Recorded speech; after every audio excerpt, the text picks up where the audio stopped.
Bueno, vamos a meternos de lleno en esa historia, la de cómo un medicamento que era visto casi como un milagro, de repente se convirtió en el símbolo de una de las décadas más rebeldes que se recuerdan. Seguramente conocen este tango, ¿no? No se conocía coca ni morfina. La letra parece lamentar un tiempo pasado más inocente. Pero, y aquí viene lo increíble, la ironía es que para 1926, cuando se escribió, la cocaína estaba por todas partes. No era un secreto, era el tema del que todos hablaban. Entonces, la gran pregunta es, ¿cómo pasó esto? ¿Cómo algo que se consideraba una maravilla médica terminó siendo el polvo prohibido de la era del jazz? Bueno, a eso vamos, a rastrear ese ascenso meteórico y su caída igual de dramática en una década que, de verdad, lo cambió todo. Es que, para entender esto, hay que retroceder un poco, porque antes de ser la droga de las fiestas y los excesos, la cocaína fue un avance científico, pero de los grandes. Estamos hablando de algo celebrado y aplaudido por las mentes más brillantes de su tiempo. Sí, así como suena. Hagamos un ejercicio. Por casi medio siglo, la cocaína no era lo que pensamos hoy. No era una droga ilegal, era un producto de farmacia. Un ingrediente más en tónicos, en remedios y hasta en la bebida más famosa del mundo. De verdad, sin exagerar, se le consideraba una de las grandes promesas de la medicina moderna.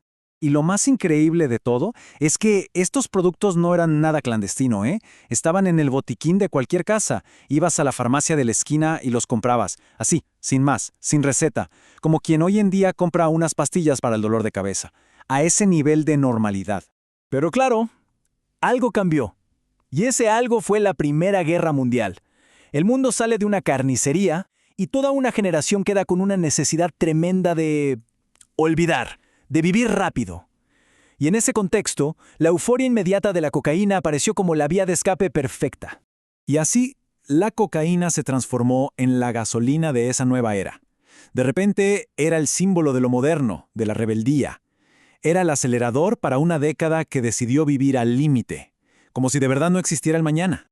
Ojo, que esto no pasó en un solo lugar, para nada. Esta fiebre se contagió por todo el planeta, encendiendo la noche en las capitales más importantes del momento: Berlín, París, Buenos Aires, cada una con su propia historia. Pensemos en el Berlín de Weimar, una ciudad que era una explosión de libertad, de arte, pero también de caos.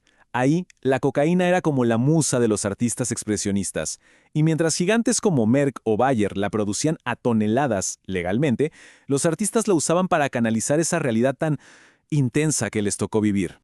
Y de ahí nos vamos a París, que era la capital cultural del mundo.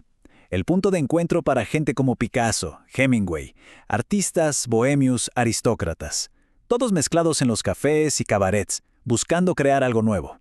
Y sí, la cocaína era un ingrediente más en esa mezcla explosiva. Y cruzamos el charco hasta Buenos Aires, la cuna del tango. Allí, la droga era parte del paisaje nocturno de los cabarets, consumida sobre todo por los llamados niños bien, esa juventud de la élite que buscaba emociones fuertes.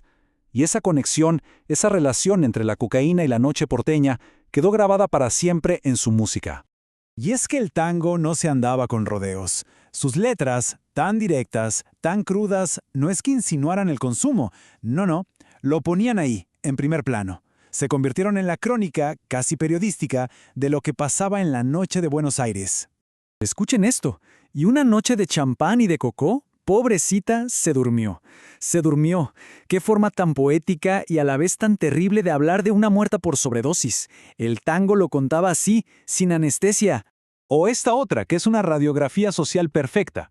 Habla de un tipo que engrupía con cocaína, o sea, que la usaba para engañar, para seducir, y se llevaba a la chica a un cabaret famoso, el Armenonville. Es que el tango no fue solo la música de la época, fue su cronista más fiel, y a veces, el más brutal. Pero claro, una fiesta así no podía durar para siempre. La euforia empezó a mostrar su lado oscuro. La adicción se hizo cada vez más visible, y con ella, la percepción de la gente cambió, pero radicalmente. El ambiente se estaba enrareciendo y las autoridades empezaron a moverse. Y de repente empieza a aparecer una palabra nueva en los diarios, en las conversaciones, en el tango: cocainómano. Esa palabra lo cambió todo. Marcó un antes y un después. Inició el pánico moral. El que consumía ya no era un bohemio, un artista, ahora era un enfermo, un peligro para la sociedad. Y este cambio fue rapidísimo. Fíjense, a principios de la década la cocaína estaba en las farmacias. Para finales de la década había redadas en esas mismas farmacias. Se pasó de comprarla casi libremente a necesitar recetas falsas, de recibir una simple multa a ir a la cárcel. En menos de 10 años el consumidor pasó de ser un cliente a ser un criminal. Todo se fue alineando para el final de la fiesta. Coca-Cola ya había quitado la coca de su fórmula años atrás por la presión social. Luego vinieron las leyes, como la ley Harrison en Estados Unidos. Se prohibieron las importaciones y empezaron a caer figuras famosas, como actores en Berlín. Era la señal definitiva de que la era de la cocaína a la vista de todos se estaba terminando, y de forma bastante abrupta. Pero el golpe final, el que de verdad apagó la música, no vino de la policía ni de los jueces. Vino de algo mucho más grande, algo que nadie vio venir con esa fuerza. Un colapso económico mundial.